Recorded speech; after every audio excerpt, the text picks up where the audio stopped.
with making stuff and jacked up. Making stuff and jacked up. So much. Making stuff and jacked up. Making stuff and jacked up.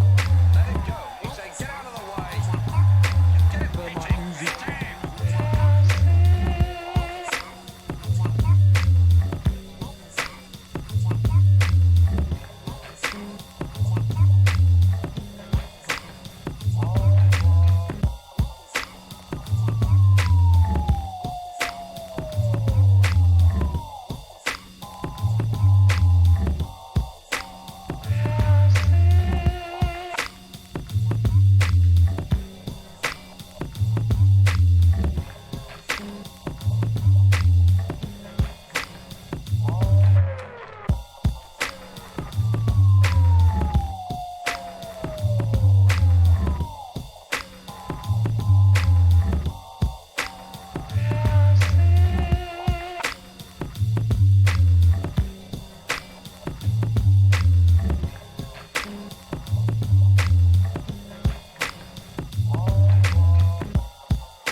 Could just eat it. Put it right on my gums. So much.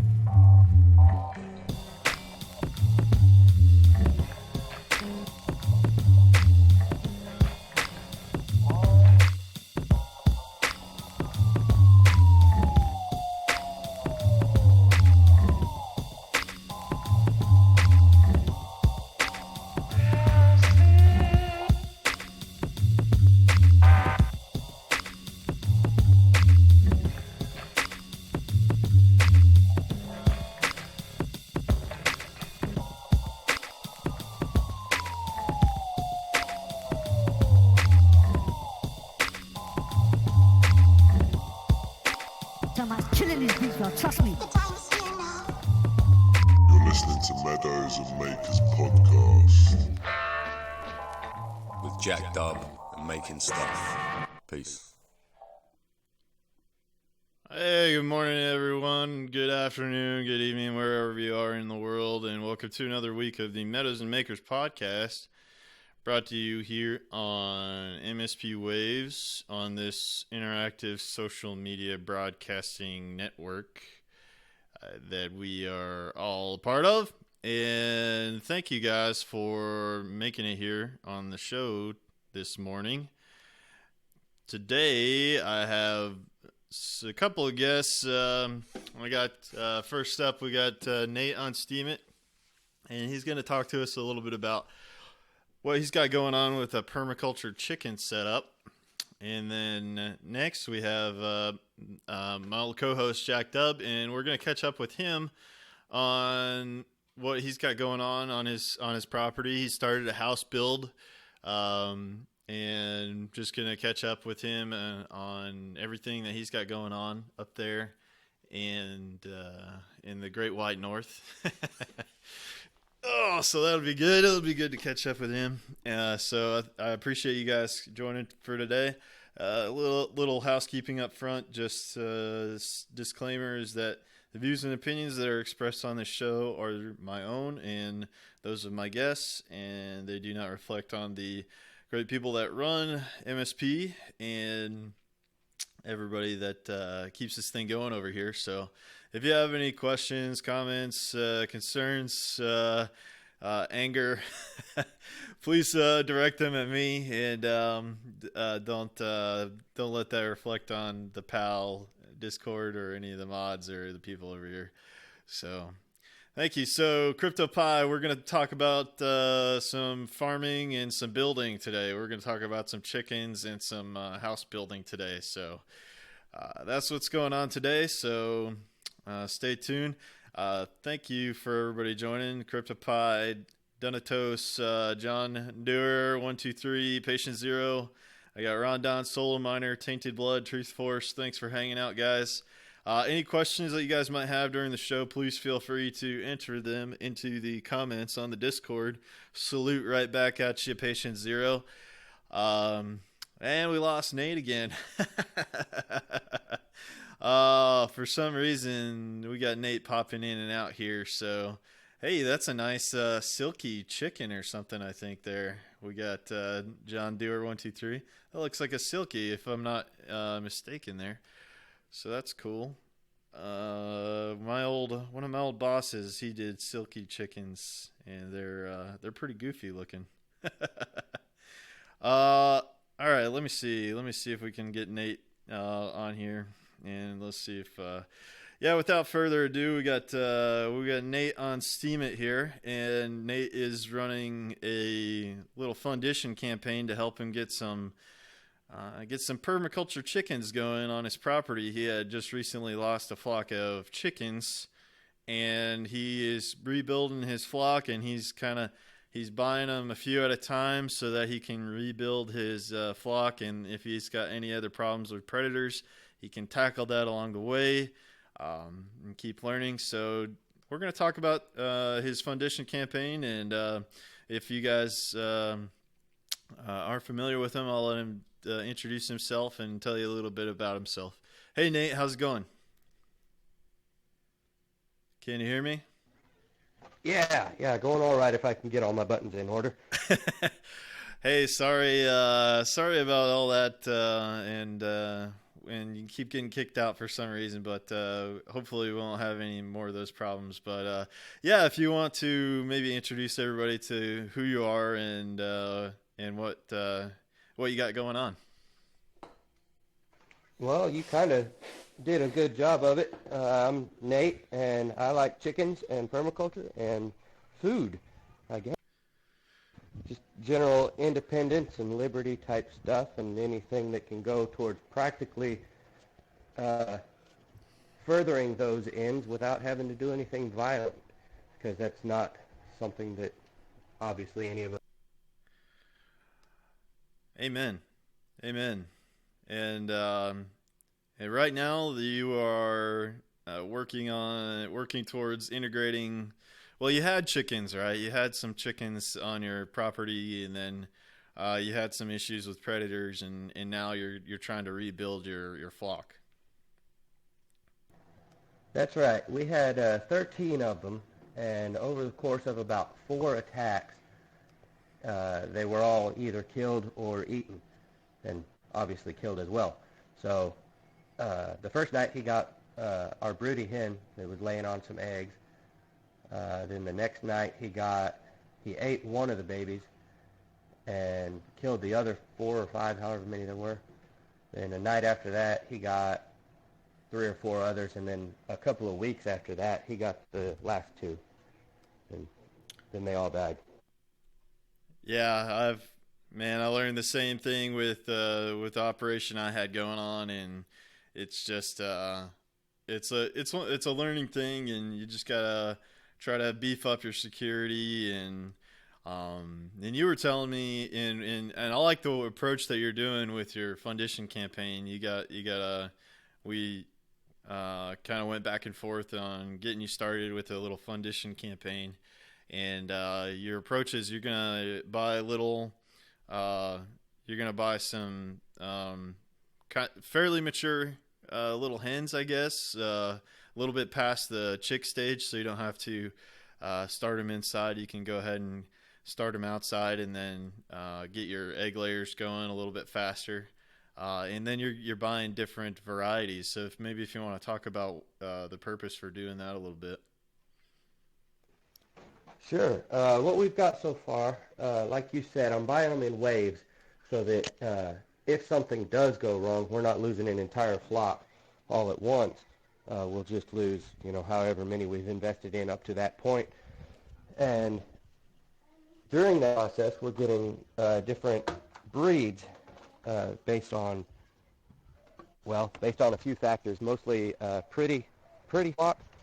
I want it to be visually attractive because I sit out and watch my chickens and my garden and everything.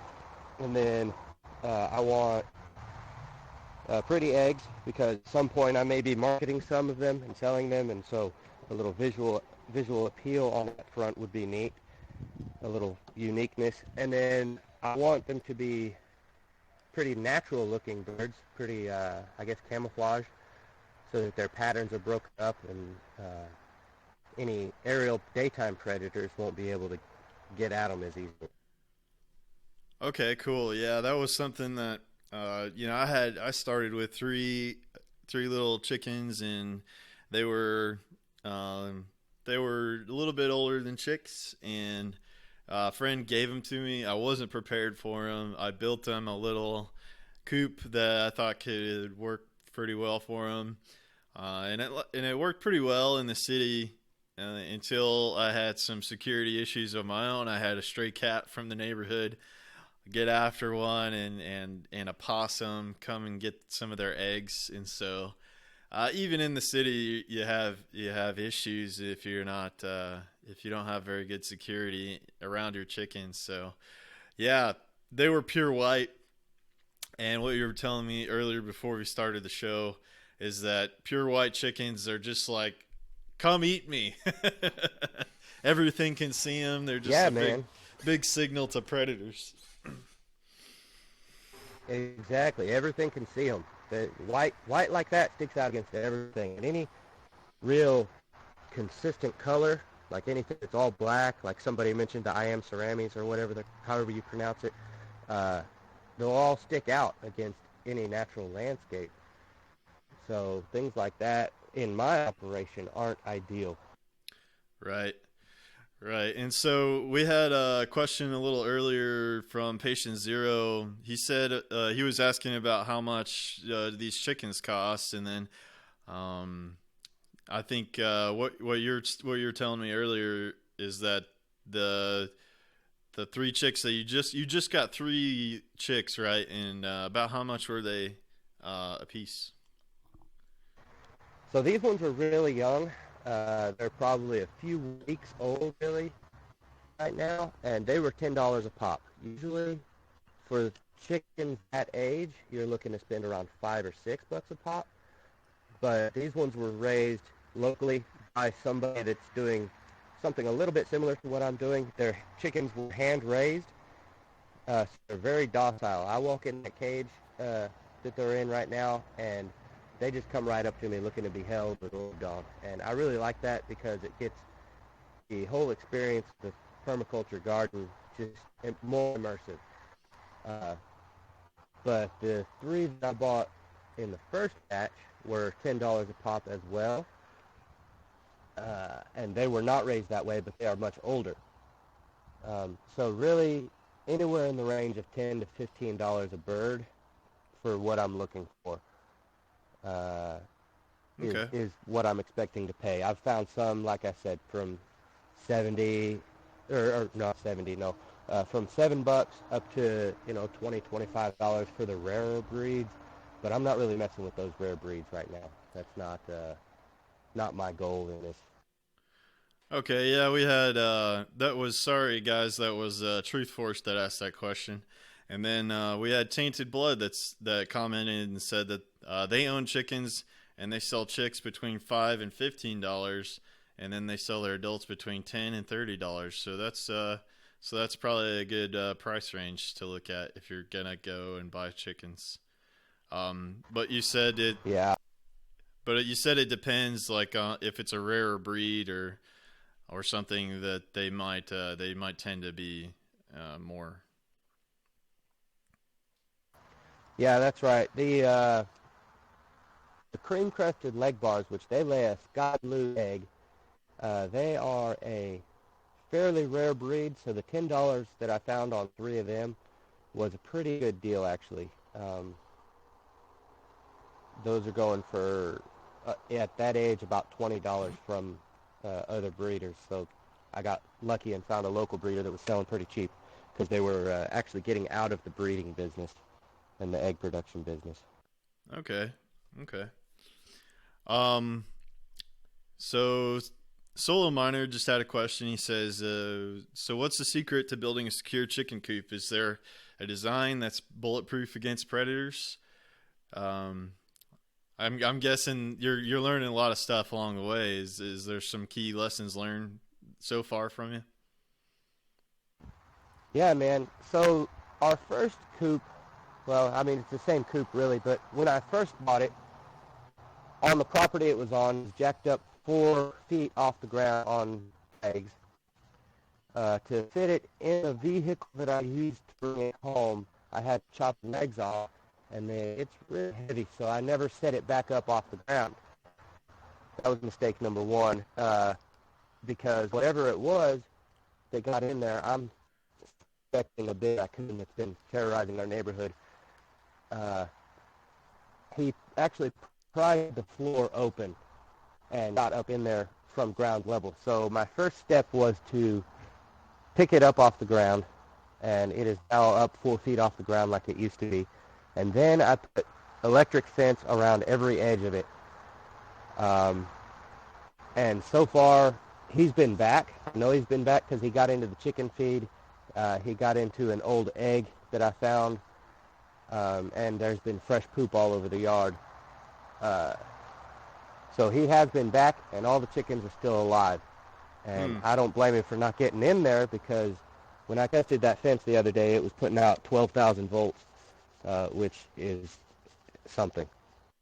Oh yeah, for sure. So you invested in a little electric fence.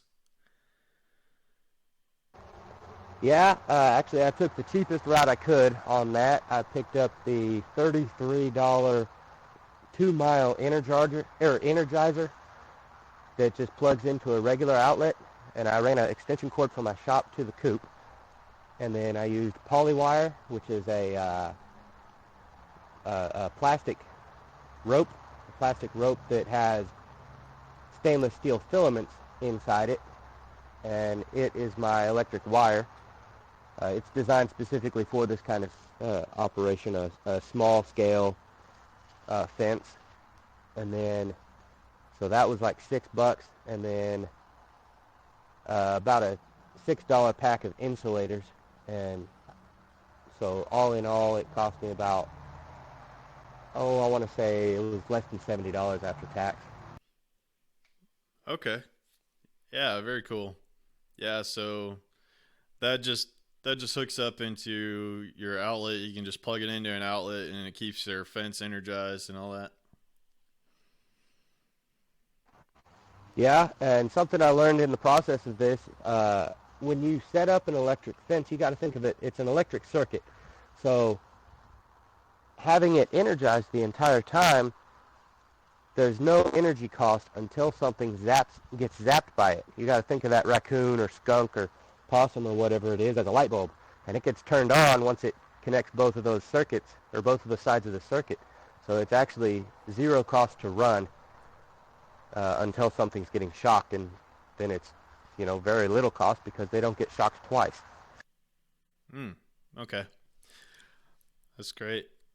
So one of your goals as well is to be able to keep the population of your chickens regenerated. So you have a couple roosters, or are you getting more roosters, or you have one now? I have one rooster. The goal is to have a sustainable flock or whatever. I'm going for get another rooster. I think we'll be able to service them just fine. Okay, so you're looking at one more. You're looking at one more rooster, and is that's going to be a specific breed of rooster, I guess?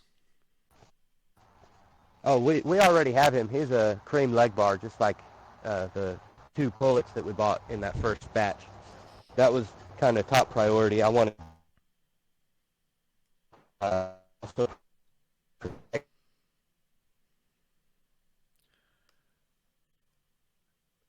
Hey Nate, I'm having a little bit of issues with your audio coming through. I'm sorry if I misunderstood what you're saying. So you have one rooster, and it's a cream leg bar, and that's the only one that you're gonna keep, and you're not gonna get any other roosters.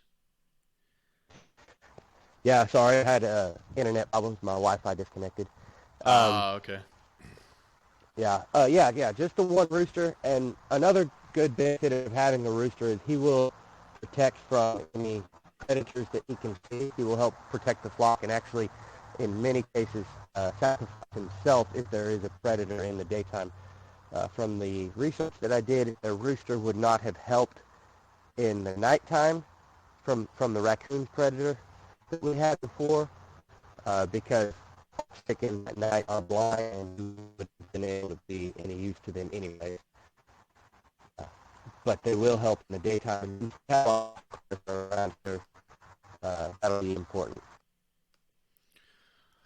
Okay. Yeah. So they'll fend off some things in the daytime, but during the nighttime they like to get their sleep, so they just hang out. Yeah. Yeah, they got it figured out. They sleep at night, not like. Yeah, so what's the so you have a few more batches of chickens that you're going to get. These latest ones are called Easter eggers, and the interesting thing about those that you were telling me before the show is they lay green eggs. Yes, sir. They'll lay a light green egg. Usually, there's little offshoots of the breed. They're called olive eggers. So they lay a very dark green egg with little brown speckles on them. They're really cool looking. And they and the leg bars actually, back in their history, the history of their breed, have a South American breed that's called Araucana, I believe. There's a few different ones that are all related to that breed. And that breed actually, when they have babies, something like 2/3 of those babies have a gene in them that makes them unviable. So they're a really rare breed chicken. So these leg bars and Easter eggers and the common breed are all offshoots of that breed in an attempt to make that a viable breed.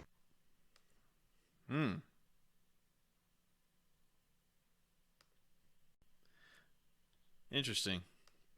So, are they pretty well acclimated to the environment that you have? Actually, we're bred locally, so they will be more adapted to this environment than somebody that was maybe hatched 1,000 miles away at a hatchery. But in general, these chickens are pretty good at a more hot, temperate climate like we've got here. Okay, cool.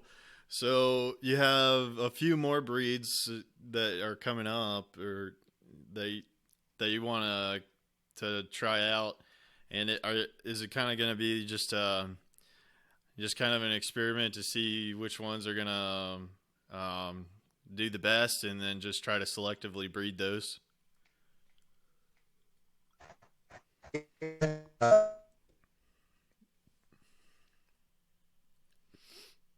For egg color and for their camouflage and the prettiness of the birds, I think a camouflaged bird is really pretty. But yeah, those are all heritage breeds that will breed true and increase the genetic adaptability as we go here. Cool. If I can't find any of those breeds, then I won't be able to get them, obviously. Right. Those are, I think I had Well Summers and Speckled Sussex on there. Those are really pretty birds as well. Those real brown-based birds that are all patterny and pretty. I like them a lot. Cool. So, what's some of the things that you do you let them free range at all, or are they pretty much in their coop all the time? Right now, when you first buy your birds, if they're not born in your space, then they need to be acclimated to your space and get used to knowing that, okay, this is my space, this is where my food is, and it's consistent and it's regular, and I can live here. When you first buy your bird, you need to keep them in the coop and run for a little while. From what I've said, some people say up to 3 months, but I'm definitely not doing that. I'll probably keep them in here no more than a month. And as they have babies, those babies will understand, hey, this is our space, this is where we live. But when you first get them, they'll be kind of freaked out and not knowing that this is where the consistent food is. So they'll run off looking for another place. Okay. So Donatos asks, well, he's asking Tainted Blood in the audience, but it's a good question. If you're gonna sell these chickens, you know, how old do you need to be to sell the chickens? I know it takes about 6 months for them to start laying eggs. So if you wanted to sell them as an egg layer, then at least 6 months, right? Some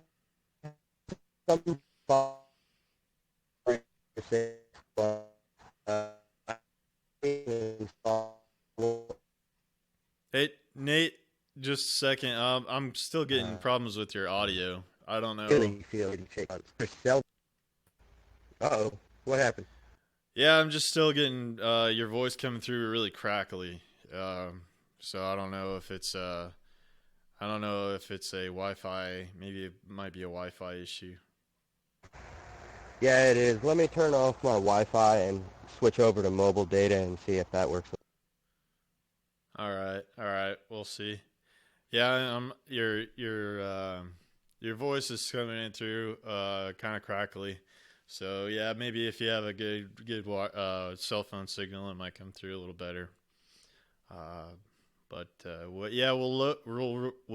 We roll with the punches like we always do on the live shows. Right on.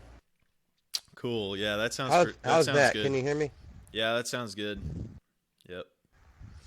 Pretty sad when your throttled mobile data is better than your Wi-Fi. I know. Yeah. All right. So where was I? Where was I when I got cut off? So we were talking about the time to maturity for an egg layer.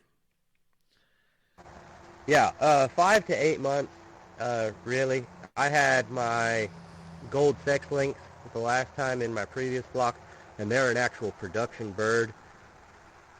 Lays a big old brown egg, and they started about 5 months old, I think. I've heard up to 8 months different, depending on your breed. The Bailey Fielders that are a really pretty chicken from the Netherlands, they take up to 8 months, I've heard. Okay. But yeah, I remember the question was specific to selling the birds.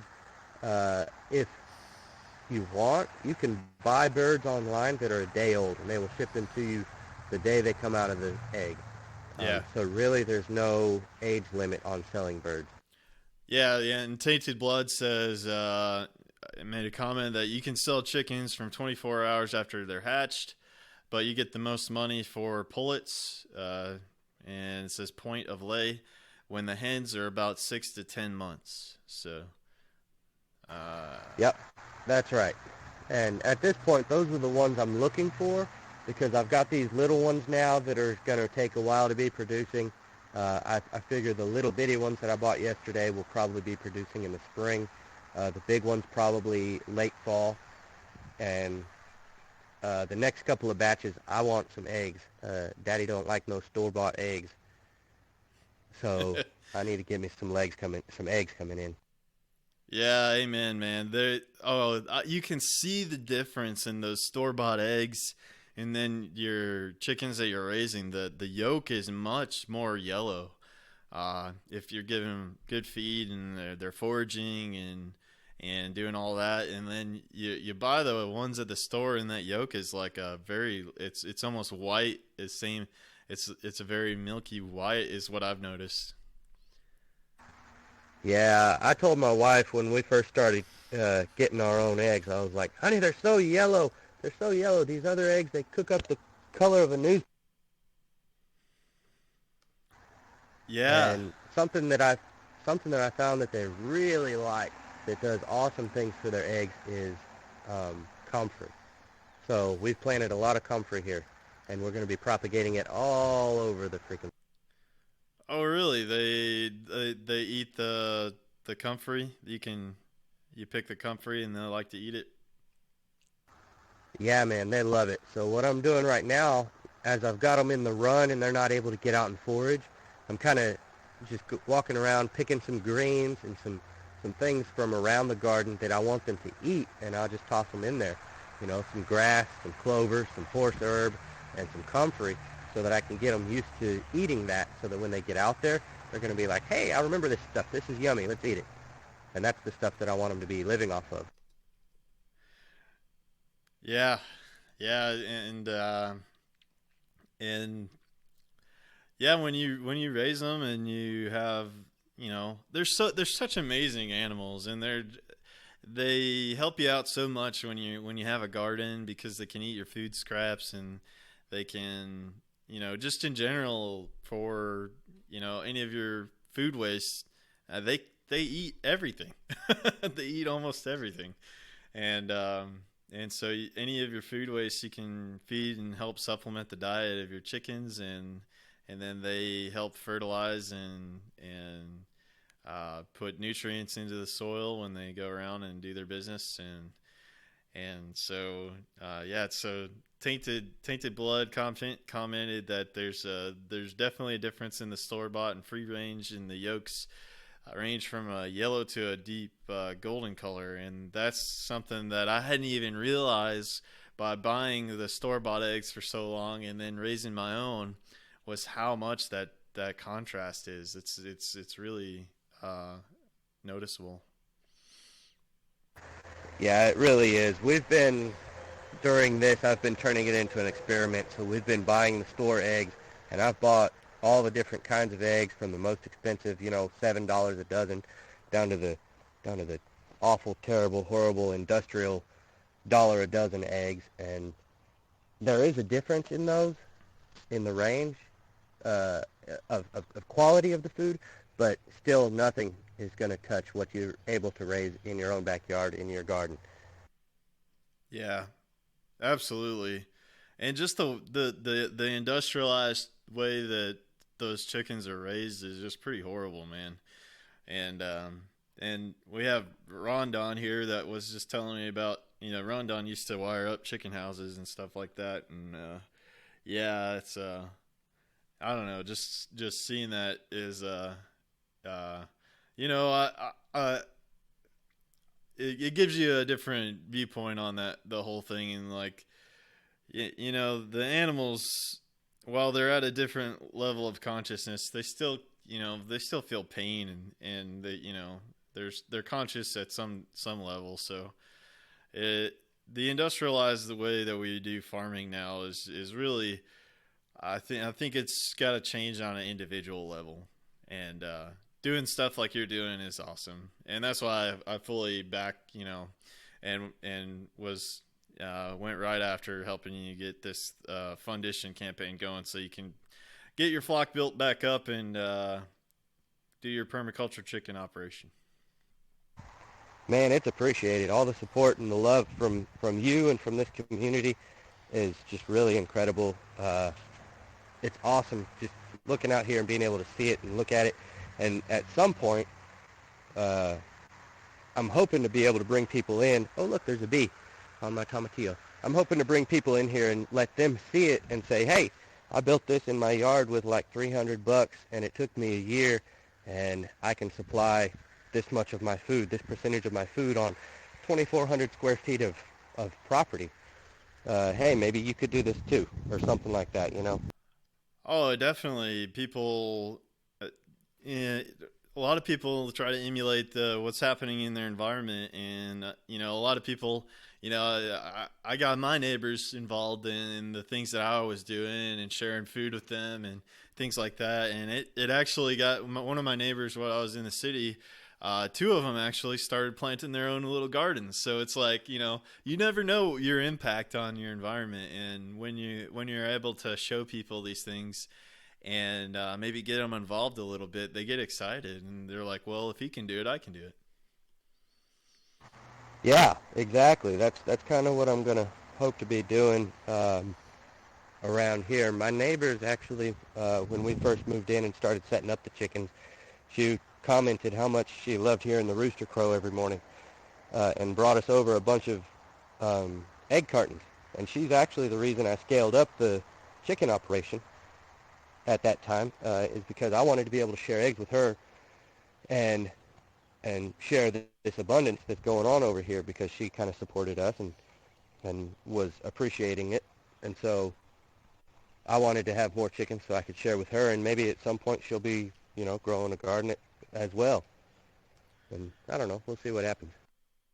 Yeah, absolutely. And it's just that's one of the things where we can really build abundance in our neighborhoods. And one of the guys that I really love to watch on YouTube that really spreads that message is a guy, Rob Greenfield. And he worked out a deal where he could he found a landowner that wanted to learn these homesteading techniques and learn permaculture and everything. And then he set up, a farm in a permaculture farm on her property. And then he also gives free workshops to people on the land. And then he will also help others in the community and plant out things and help give people cuttings and different things, and just help people, spread the growth around the neighborhood so you can increase the number of, forageable edibles and things around the community. And then if that happens, then, you just naturally get abundance in your community. Yeah, absolutely. Someone I've been listening to for a little while, you know him, Jack Spirko. Yeah. I bet a lot of your listeners know him too. Him and, what's the guy's name? Toby Hemingway. I'm listening to one of their interviews right now. Toby wrote, 2 books called Gaia's Garden and Permaculture City.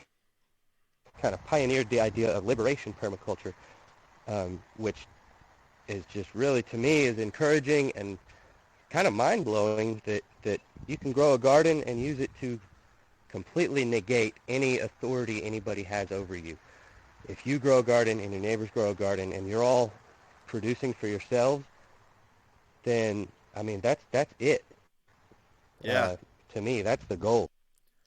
Yeah, me as well. I come to the same conclusions. That's a really great book. What was it's called Gaia's Garden? Yeah, Gaia's Garden is incredible. If people are wanting to start getting into permaculture and gardening on a small scale, it's really the go-to book for this kind of thing.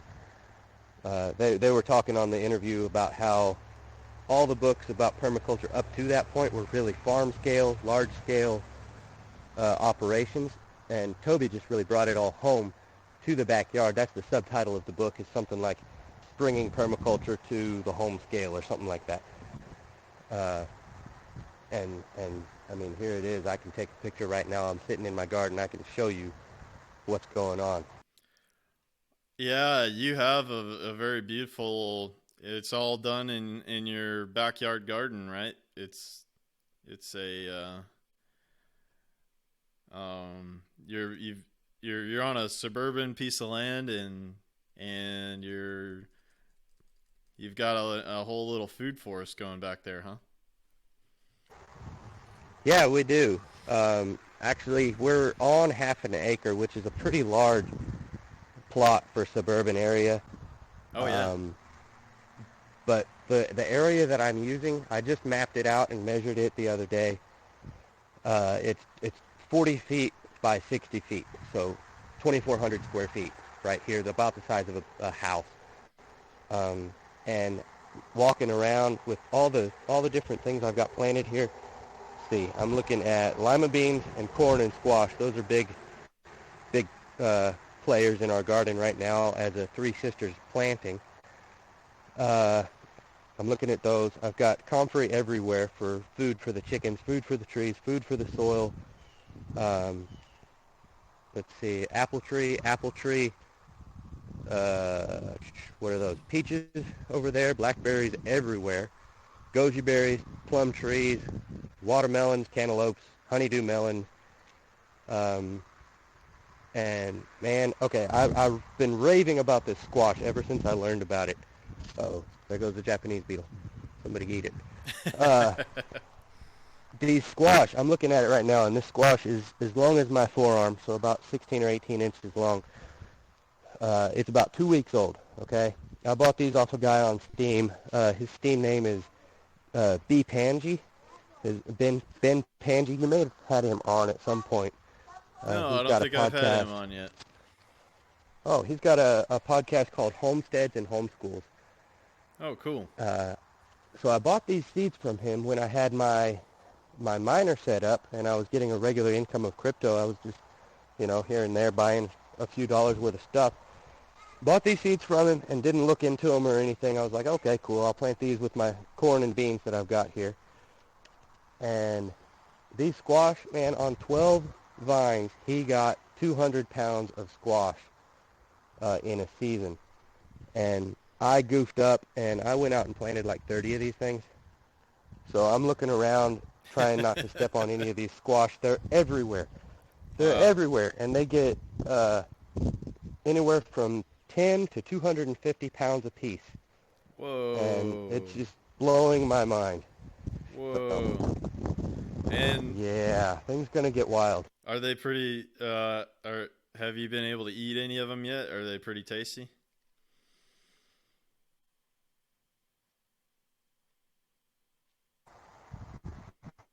You there? Yeah, I'm still here. Yeah, I was just asking if you have been able to eat any of them, and also squash keep for a long time at room temperature, right? You can just kind of leave them out, and you can. Oh, Yeah, they keep for up to a year. From what I've heard, I've not tried it yet, but I'll try it soon. Up to a year, and no, I've not eaten any. They will be ripe in the fall. These are a winter squash. So cool. And Peachy Mod just reminded everybody that all the links that I dropped here in Discord, if you give them a little thumbs up, then they send banjo tokens.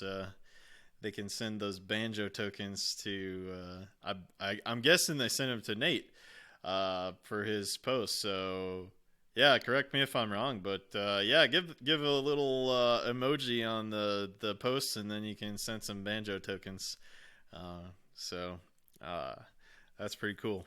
That's a neat little thing they built into the Discord here. So that's awesome. Is that part of the Steam engine thing? yeah, yep. So Peachy Mod said they will go to your Steam engine account. So there you go. Yeah, Right on. I was checking that out a minute ago. Yeah, so when those posts drop, and thank you, Patient Zero, for reposting that other one. But yeah, when those posts drop, you can give them a little emoji, and it sends some banjo tokens to the person with the post. So rock on, MSP and pal. That's really cool. All right. Thanks for the love, guys. Yeah. So yeah. Yeah, what's so you got the future plans for the different purchases of the chickens, and then I know you said you didn't have a whole lot of time with us today, but yeah, so you've got the whole abundance. What's the big vision is for the chickens to make it a sustainable operation, maybe getting into selling some chickens in the future too? Maybe the eggs. I don't know about the chickens. Okay. But the eggs, if we have a super abundance of them, my family and I, we can eat, up to a dozen eggs a day if we're hungry. So that's kind of why I'm overshooting on the goal of the number of chickens we want, because I want to be able to overshoot and have that abundance kind of pour out of here to my neighbors, to my community. But as far as selling chickens, I don't know how feasible that would be. I'm not really looking to get into breeding, but just sustaining. Okay. Gotcha. Yeah, that's for myself as well. I'm big into eating eggs in the morning. That's for breakfast. I usually try to make some kind of like egg omelet or something like that, and yeah, great for breakfast every morning. Breakfast, lunch, dinner, I eat eggs on everything when we've got them, man. It's free food at that point. So I try to eat as much of it as I can. When we were really going, I was almost living on raw milk from the dairy down the road and eggs. And that's what I was eating. Nice. That's awesome. Man, if you don't got to buy food, and your house is paid for, then what do you need? What are you working for? You know? Right. Well, Right. you're making money for somebody else so that they can do what? Pay taxes? What they do? Yeah, absolutely, man. It's that's exactly what the that's the same ethos that I hold as well. Is, you know, we can start maneuvering away from the current system and stop supporting it. And, you know, if we can be resilient on our own properties and grow as much of our own food as possible and not need to even rely on the external system as it stands right now, then we can really change things in a different direction. And yeah, just like you're saying, what are you doing, paying taxes to go to the military industrial complex that's rolling on and doesn't seem to have an end? And so yeah, I'm in total Exactly. agreement. Yeah, that's none of that industrialized medicine, industrialized food, industrialized war, you know, industrialized crime. It's all, keep it, keep it. Let me grow a garden, and I don't need you anymore. Yeah. A little bit more complicated than that, obviously, and we're getting there. But you know, at the heart, that's what it is.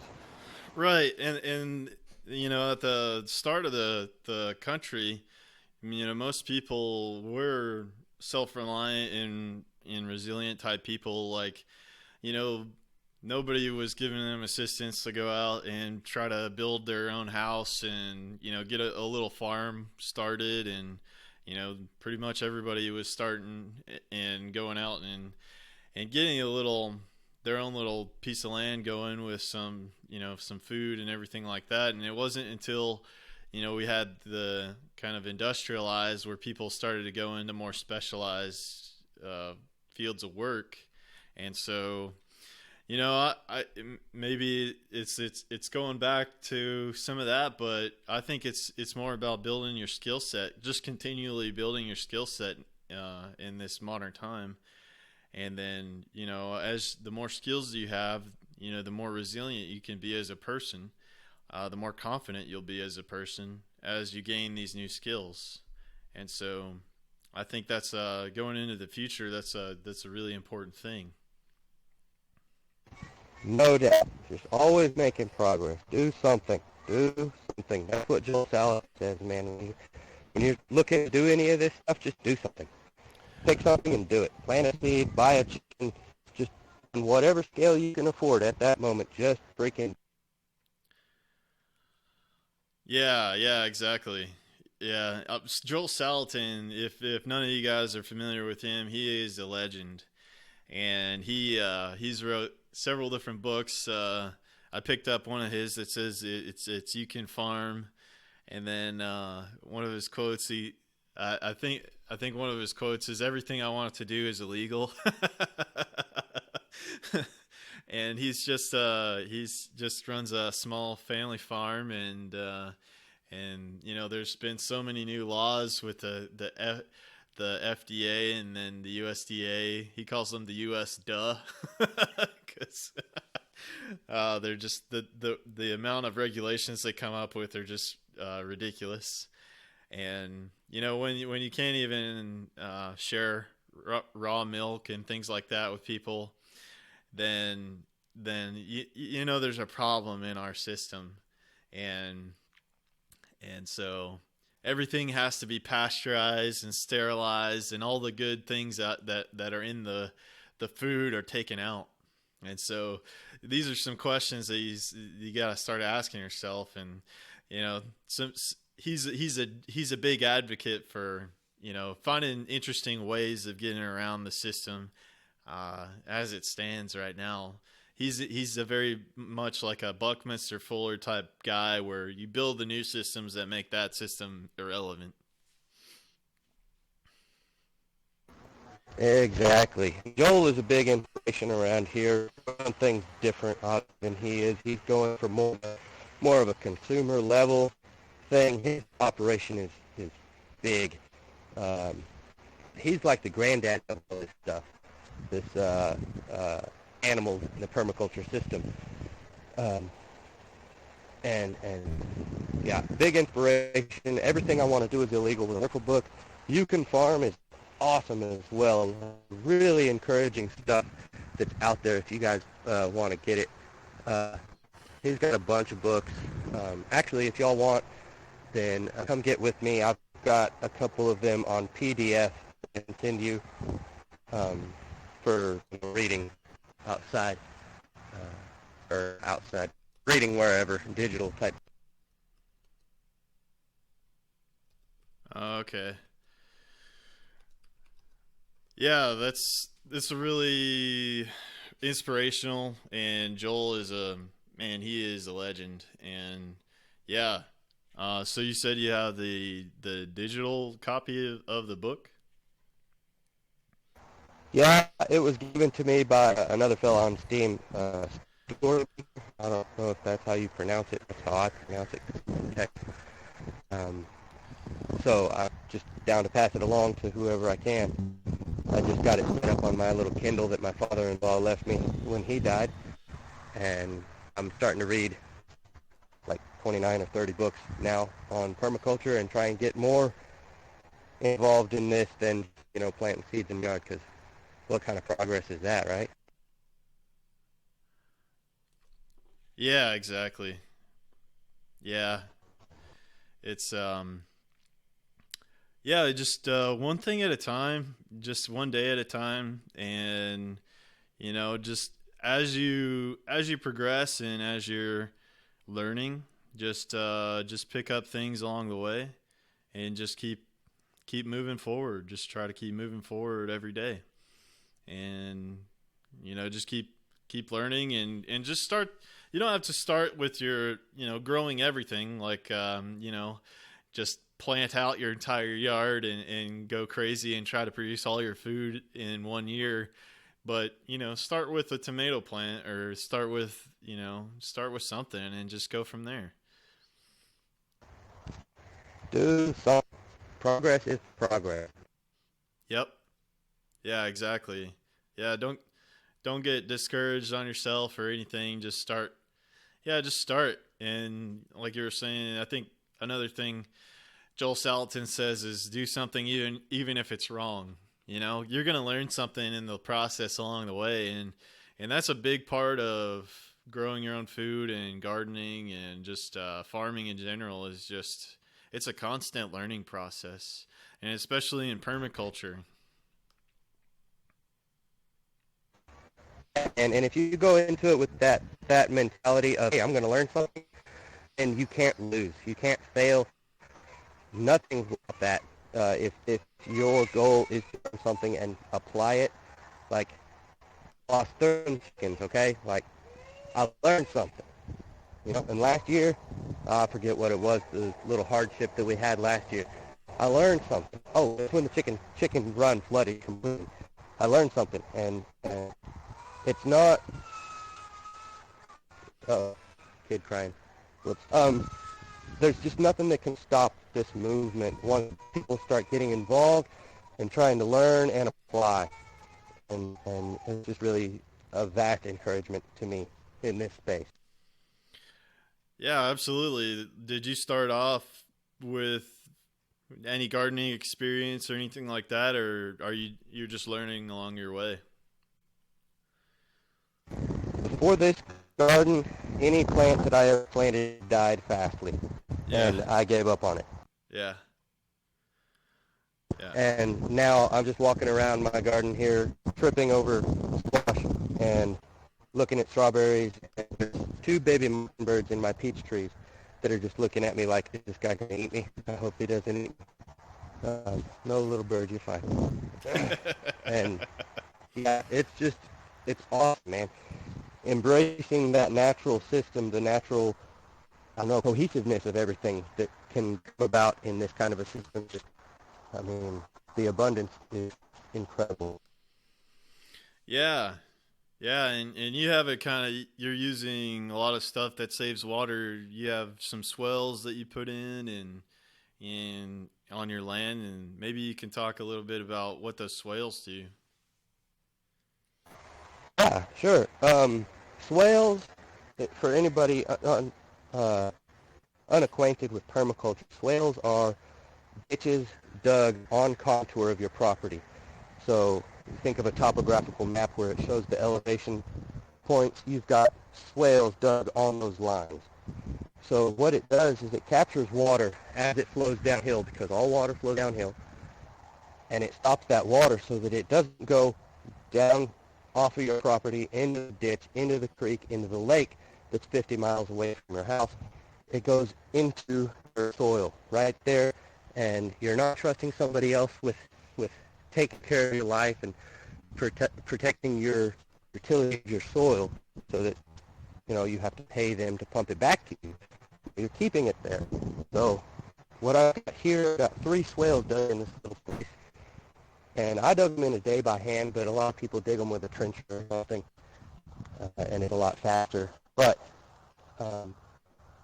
these swales here, I don't know, I think they're 80 feet in total trench length. They catch the water as it runs out. They also help control flooding. Like I said, we had the chicken run flooded last year and had to go out and do some level high water rescue on some chickens. It was a lot of fun. Oh no. They probably would have lived. Yeah. They probably would have lived through it anyways, but I have to feel like a hero for a minute. It's fun. Wow. Yeah. So yeah, it helps it's maintain the water on the land, and it keeps it from it keeps more of it on the land, so you don't have to. You're more drought tolerant, for one thing. Yeah, more drought tolerant, more abundant for your food, because all these things drink water, and over time you'll actually build up a small aquifer under your area, under your property there. So I don't know. I've heard of people bringing springs back to life on their property, and creeks and everything, where their property is the start of this creek or this spring or this whatever it is that feeds all this life downstream from it. And I'm not under the illusion that I'm going to start a spring from a little 2,400 square foot, but just the scale of this stuff, Yeah. that it can be accomplished at, is just, the impact can be enormous. Yeah, there was a documentary about the Chinese started to implement these agricultural practices to help regreen a part of an area that was becoming desert, and it totally, just like you said, like it brought back the creeks and the water and everything like that, because the tree's roots are essentially just like soup. They're drawing up as much water as they possibly can, and internal into the tree is like a super water vacuum pulling the water up into the different parts of the tree. There was some science YouTube channel, maybe it was Smarter Every Day, that I like to watch, and he kind of talked about that science of that process, where it's a fluid vacuum, so there's no air in the tree, and it can pump water up to an entire the height of the tree because of the power of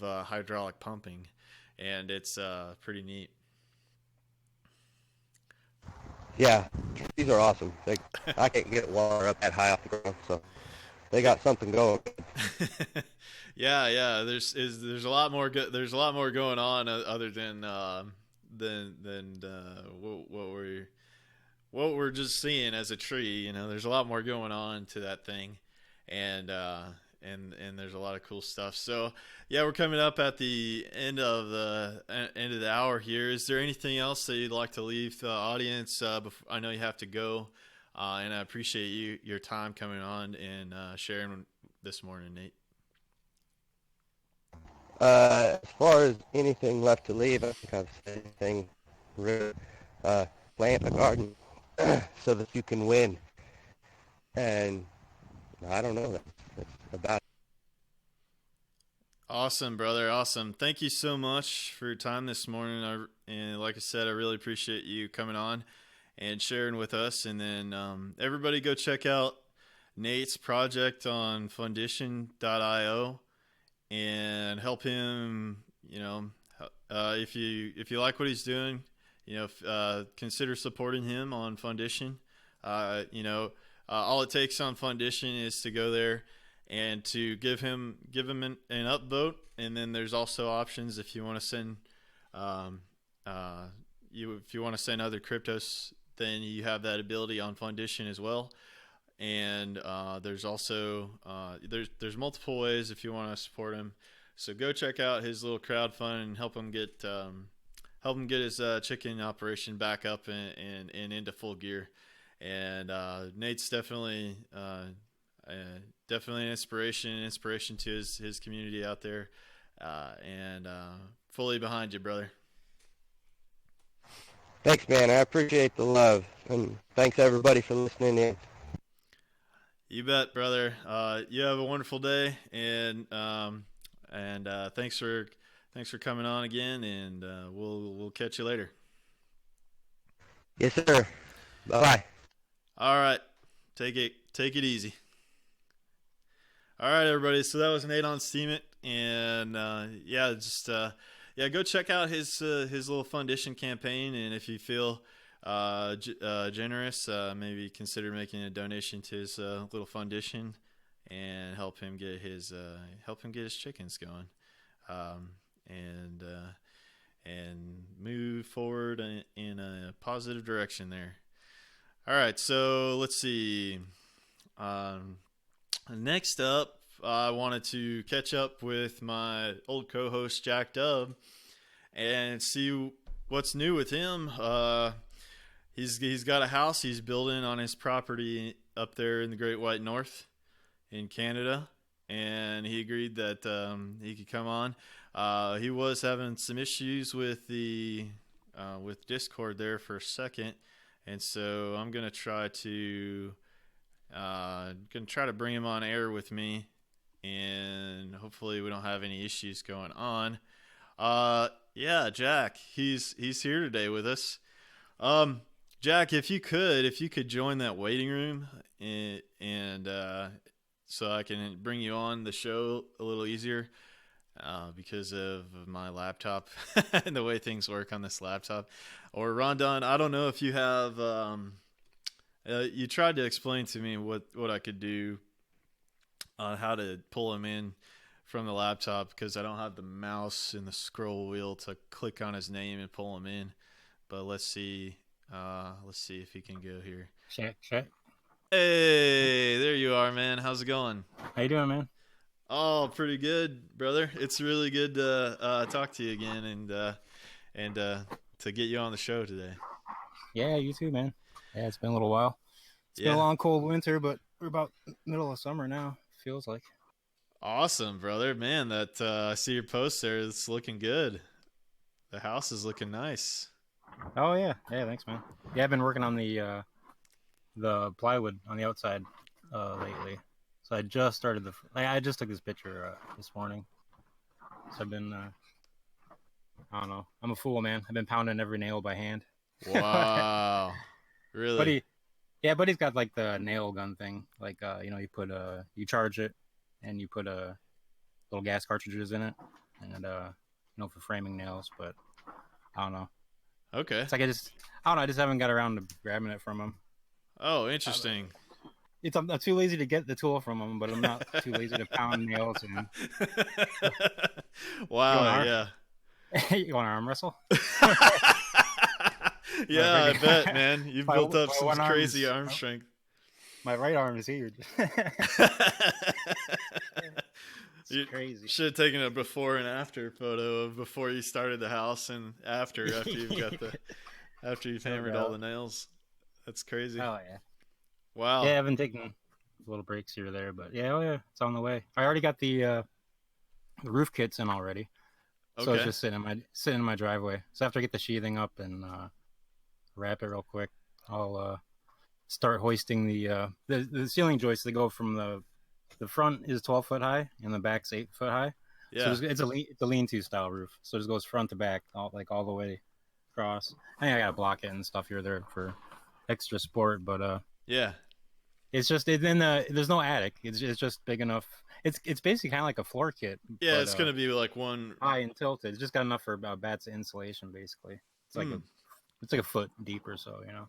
Okay, so it'll be like a larger, just open house or vaulted ceiling type thing.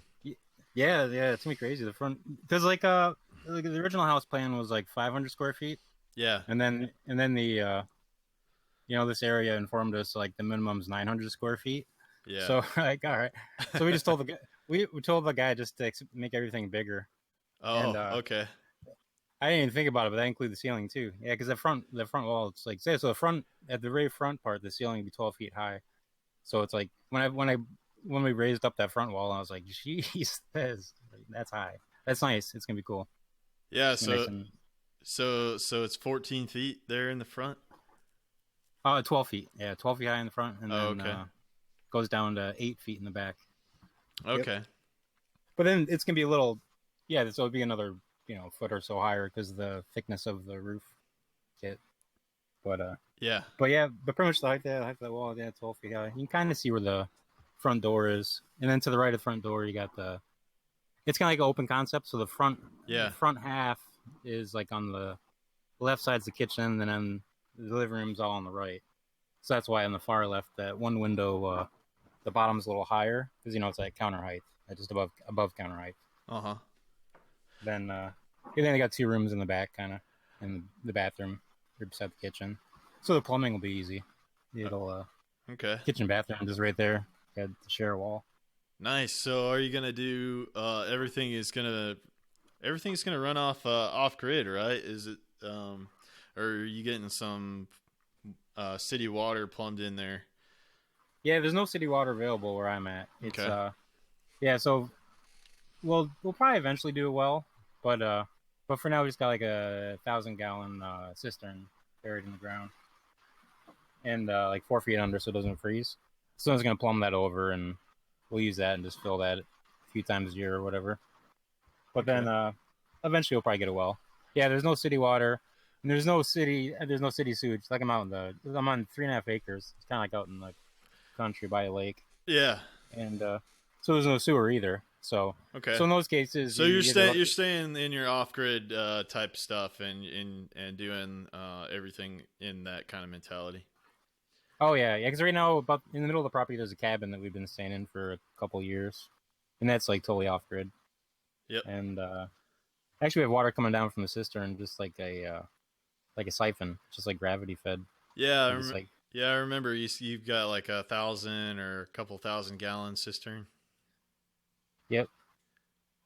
Yeah. Awesome. So you're gonna pump up from that to the house, I guess, because the house is on like the top of the property, right? Yeah. But the cistern is right there at the top as well. So it's it's just 4 feet up. Pretty much have to pump it. Okay. But Rondon rubber roof. Yeah, my uncle keeps saying the same thing too.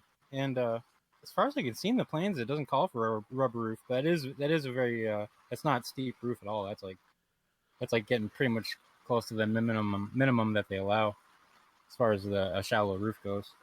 But okay. Yeah, my uncle as well keeps telling me it looks like it's gonna be a rubber roof, but the plans don't call for it. But when I get to that point, I'll see. Make a judgment call. Yeah, I mean, it sounds like it'll probably be a rubber roof. Is it cheaper, maybe? Well, I mean, I do. Well, I look into it. I don't know. It calls for metal roof. Yeah. But I don't know if you can do rubber underneath that. Kind of learning as I go. This stuff. Right. But I'm at a good point now where because like the first phase I was more concentrating on just getting the foundation done. Right. And then it's the floor and the framing, and so I finally it was kind of tunnel vision on certain points of the plans, but now I feel like I have a good grasp of all the plans. Yeah. For the house. Cool. So it feels good. Yeah. So Big Tom 13 had a good question. Is that slope good for solar panel? Oh yeah, I won't be doing it on the no. Well, for one thing, it's going the opposite direction. So I got the house Is I it got the house facing the sun. so that so that roof I'd have to slope rack it is up. facing north or something? It's on the north side or Yeah. something? Yep. And then you run into insurance things too, like insurance won't insure your house unless the panels are professionally installed on your roof. Ah, And so I don't want to deal with that. yeah. And then also as far as clearing snow off, it's a real pain in the ass if they're up on a roof like that. Oh, yeah. And or even my cabin roof that's like pretty much 2 stories high, and that's like, it's a chore. You got to get out the extension ladder and climb up there and brush them down. So I'm gonna have basically behind the house, kind of next to the where I keep the water. I'm gonna have build like a a large 10x10 shed or whatever, that extra large roof on it, and Okay. so I'll have that large enough for the panels, and that'll be like barely a story up, so it'll be easy to clear those and keep it under 100 square feet. You don't have to bother with permits or Oh, yeah. things like that. So. Yeah, awesome. Yeah, so like up there in Canada, the snow loads are definitely a thing to consider when you're doing any kind of solar project. Oh yeah, yeah, it can be a pain clearing those off, no doubt. Yeah. So this is the last. You think you'll have everything done by wintertime coming up, and For sure. You'll be in that new house. Yeah, oh yeah, definitely. That's the yeah. I gotta order windows Monday, because from what I hear, they take a while sometimes. So I get the windows ordered. Now that I have the framing up, I can measure the windows to get a proper measurement. How did the framing go? Did you have like a cut sheet from your plans and you just went after it? How did that process go for you? Yeah, my plans they didn't get really too in depth with the framing. Other than in the front, there's places where they called for triple studs. Like it's 2x6 outside wall, and so they called for 3 uncut triple studs, and that's pretty much on either side of every window and door. Also, because there's smaller windows at the very top of the front wall as well, like really wide, skinny kind of windows. But yeah. So other than that, just you have to get to know the code of wherever you're building and how it has to be framed up. Okay. like in the States for headers, double headers over top of doors and windows. Yeah. Like 2x6. You might get by with 2x6. In some states maybe. But like up here, because the heavier snow loads and stuff, it has to be at least like doubled up 2x8s or 2x10s for over doors and windows. So you gotta get to know those. But yeah, it's pretty standard framing. And then they give you all the dimensions as far as so you have the top, so everything fits properly when the roof kit comes in. Okay. So they don't tell you where every stud goes, but they give you the. Actually, I'll go ahead and put in here I'll put the some of the plans they got here. Okay. Yeah. So comments. are you getting some people to come help you here and there, or is it mostly you doing everything? I'm pretty much doing most of it. I had a couple people over to help raise the front wall.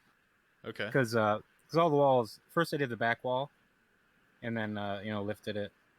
I had a buddy over help me lift that. The back wall we did in 3 sections, so it was like 12 foot wide, 8 foot high sections. They were all pretty easy because they're the multiple sections. And then the yeah, no doubt. Yeah, the ladders, man. I like the 2x4 ladders because I don't know, maybe I'm as far as getting the plywood up there.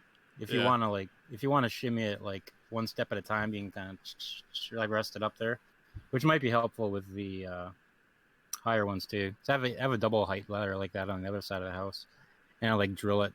The top of it I drilled into the framing, so it's definitely not going to fall or anything. Because the other side's a little more sheer of a drop off. Yeah. But then Buddy was over the other day. Like I do have an extension ladder, like a 24 foot or whatever, and Buddy's just like, you just use that, man. I was like, what? I gotta I'm like, I like my 2x4. It's like, you shimmy it. He's like, no, I'll just push it all the way up. Like, I don't know, man.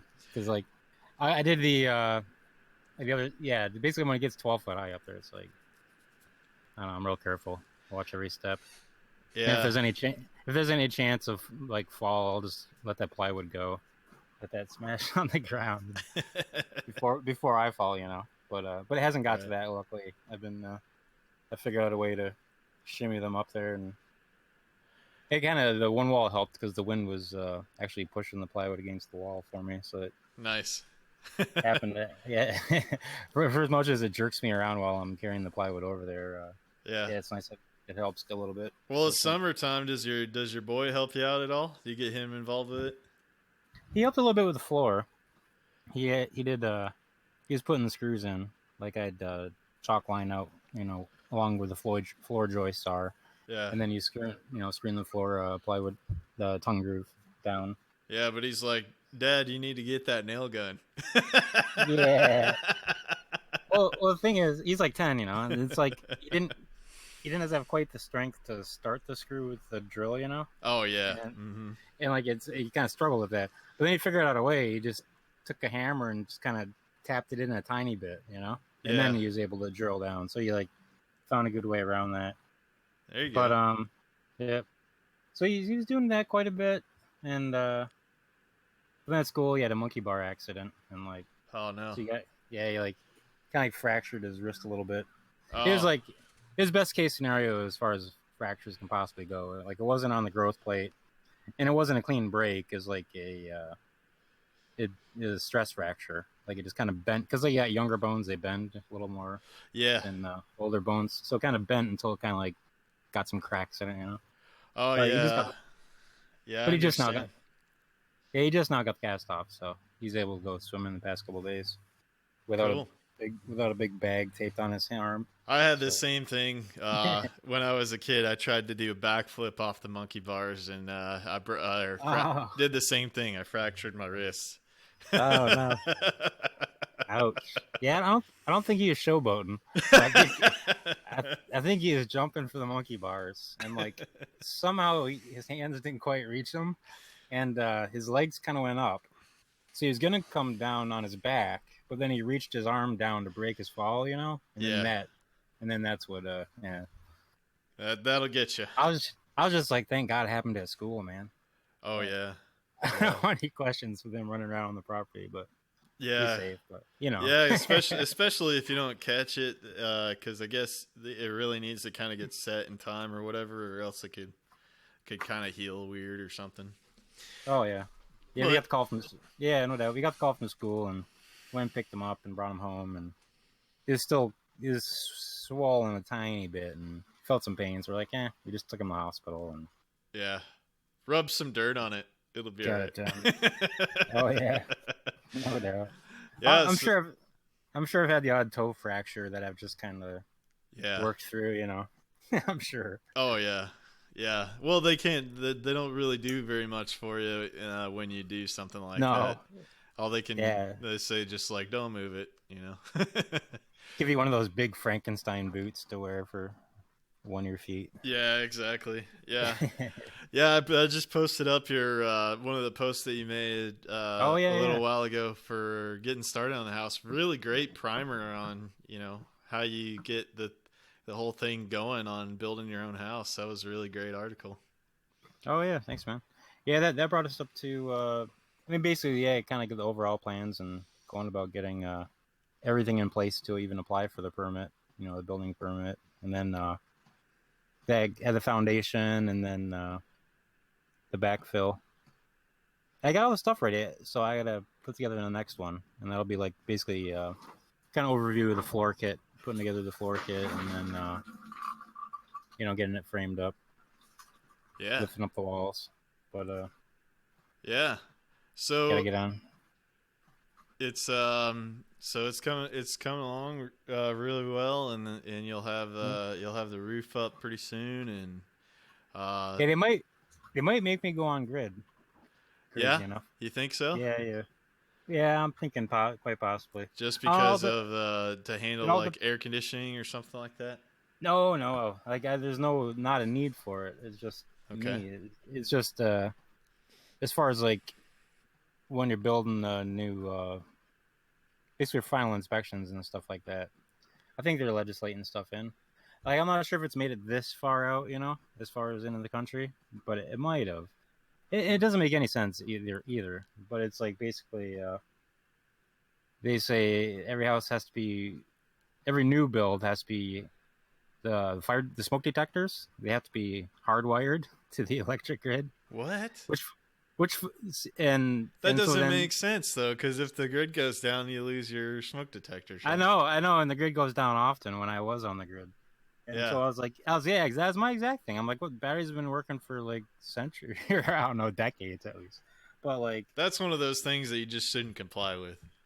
oh, I know, but it all comes down to how cool my guy is. I'll get my panels all set up and have the wire run in there, and I don't know, see if he wants to push it on me. But if they do push it on me, then I'll just end up selling power to the grid.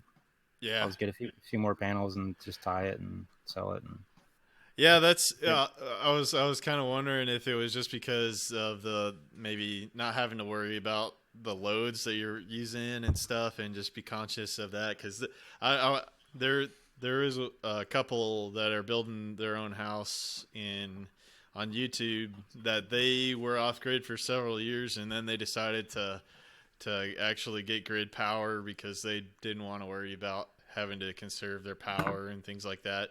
So they kind of went, the other direction. Well, that's the thing is like a huge part of going off grid really is lifestyle change. Like, there's some things you do other ways. Whether it's like propane or like proper shading or like, there's ways to use less power, and then also changing you're using more of your power, like doing your big power hog stuff during the day when the sun's out. Right. So the like scheduling wise, Yep. and so there's and realizing some things you just don't need so much, and yeah, and or getting more panels and batteries, that's always another option too.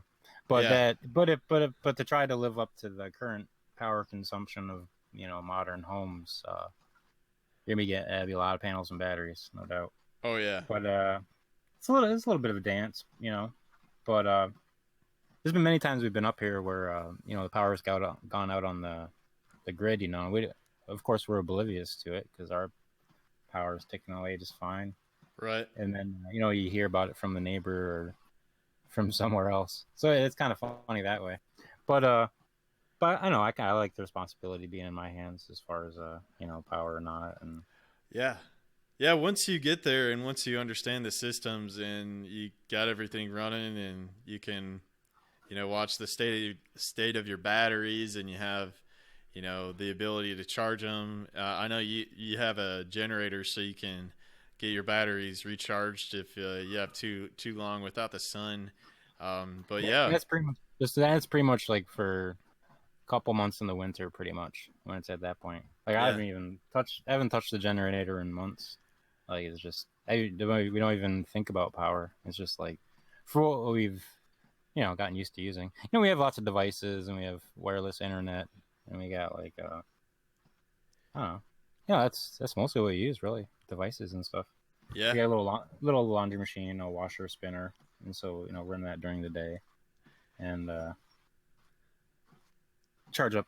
I charge up a lot of my tool batteries, like the 20-volt batteries packs and stuff. And, Yeah. Yeah, you little have bit some really creative stuff that you did for like even heating water. You guys did like a stovetop water heater to begin with, and then you built like a little rocket stove system, right, outside. Yeah, no doubt. Yeah, on the inside, yeah. So in the winter and stuff, when we got the cast iron stove going, which is like plenty big for the cabin. We're like easy to overheat in there.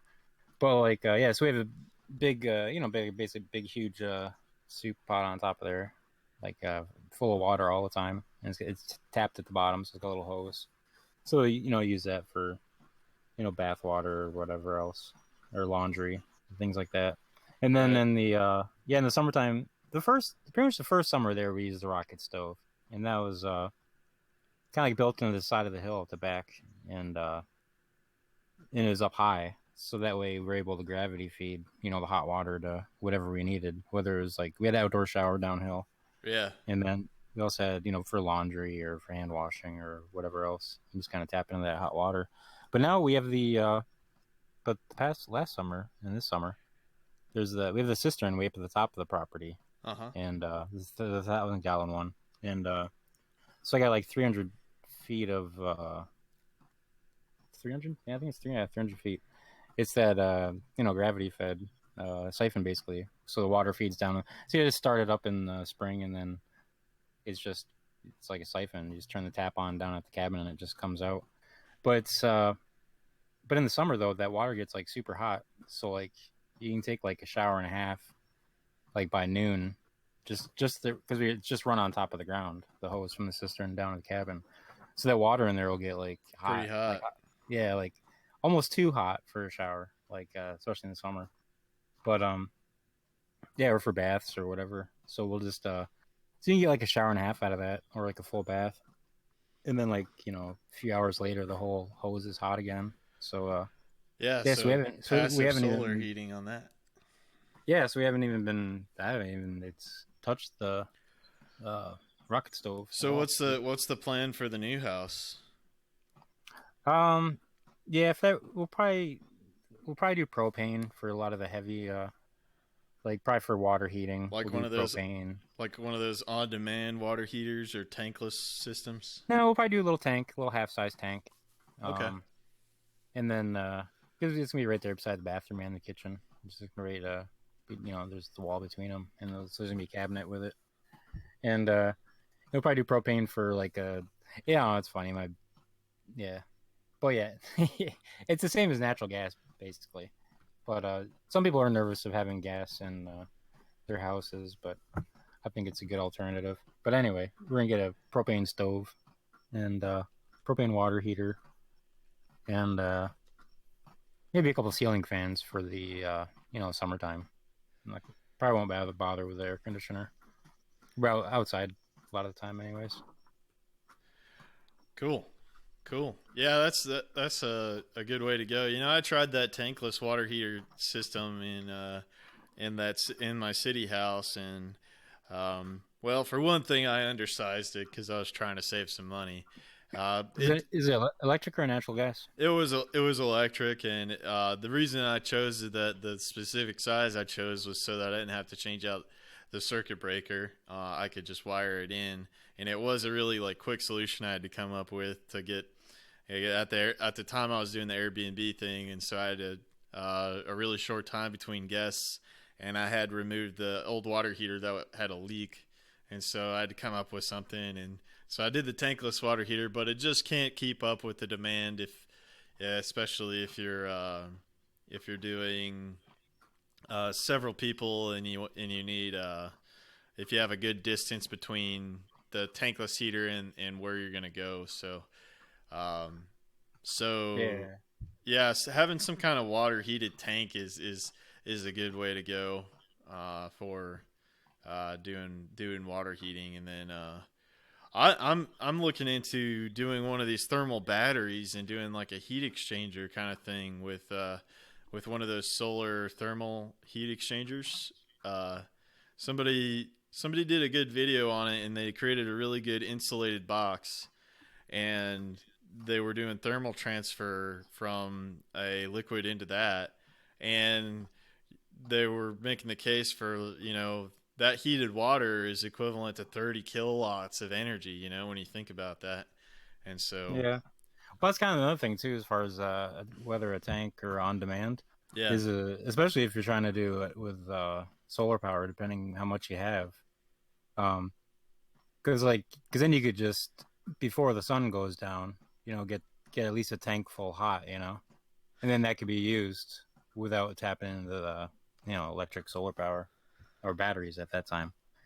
So yeah, kind of like you're saying. I mean, the heated water is almost like a form of stored energy in itself. Yeah, exactly.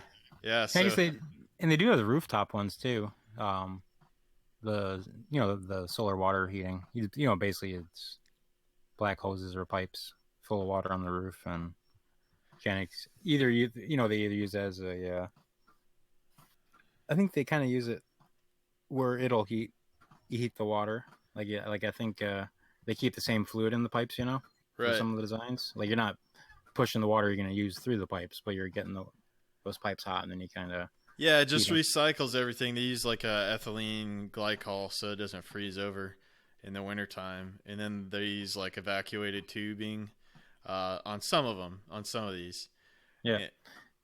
And yeah, I mean, there's also direct solar water heating now, where you can it'll pulse it'll pulse power into one heating element on your electric water heater, and you can also do it that way, and you can do direct PV solar water heating. There's different people, and there's some DIY stuff out there on doing that, and it's just a little circuit board that takes in your voltage on your panels, and it just pumps it into one of your elements. And you could even do you could just use it as a preheater if you wanted to, even on a little propane system or something, so you use less propane. But you can you can feed it in and then do direct solar water off your solar panels too. Yeah, and definitely that preheat helps a lot, of course, you know, because then you don't have to use so much propane to get it that much hotter, just to where you want it. Yeah, so just what else have you been up to, man? I see that you're doing some really great posts on some different buds on what you guys got going on up there in Canada, and you do really great detailed posts on those different cannabis strains and things. So John Udire just commented. He says, "I can't wait till you finish your house so you can move in with you." Oh, no doubt. and get to smoke with you. Yeah, man. Yeah, it's kind of cool with the with Steam It, because I was gone for a little while over the winter, but like yeah, it's cool. They got like the tokens now. I mean, obviously Pal's got their token, and and for what I understand, Agrude kind of helped. I think it's Richard Krill that started Weed Cash token, so I think he kind of helped him, you know, get set up and get the site set up and that stuff. And but I like they both seem to be doing good, and it's kind of cool how Steam It. You kind of like, it's got different windows into Steam It, you know, the different portals, the different websites you can go to, and yeah, it's definitely with when they created the Steam engine and were able to do the smart contract tokens, and everybody was able to kind of tokenize their communities before this promised SMT thing has come out. Then well, it's kind of like before Steam It was just like, you know, one big huge ocean, but now it's kind of like carved into little niches that aren't quite so vast, you know, like in a good way, as far as community building, you know, these people can start to see, you know, more or less the posts they want to see. Yeah, absolutely. And you can get involved in as many of those communities. I kind of see it as like private community groups like they have on Facebook, and then everybody will have from what Agro's talked about is like, you know, he's calling these things tribes, and I kind of envision in part of what he's described is like you have your own little condenser front end. Each little community has that, and then you can build anything on top of that, really. Like you can have your own private messaging things, and then pretty much your own little social media website, all, you know, customized to each community you have. So it's pretty exciting. It's pretty neat. Yeah, and it takes a lot of the a good amount of the work out of creating a crypto coin or something like that for whatever you're trying to do, because it, you know, just runs right, you know, with Steam It, as far as, you know, the Steam coin, and then it's kind of like for people, you know, building their own communities or their own whatever kind of game they want to develop, or, you know, something that runs on you know, a Steam-based token. Yeah. So I see you got a lot of reviews on some different types of strains going. And are you planning on growing some? Are you growing some of your own right now up there, or? Oh yeah, I've got 4. Yeah, I think it's Canada-wide, or at least Ontario. You can grow 4 plants per residence, so not per person at the residence, just per residence. Of course, provided, you know, you own it and or you're allowed to grow. But I own my own property, so yeah, I got four plants going.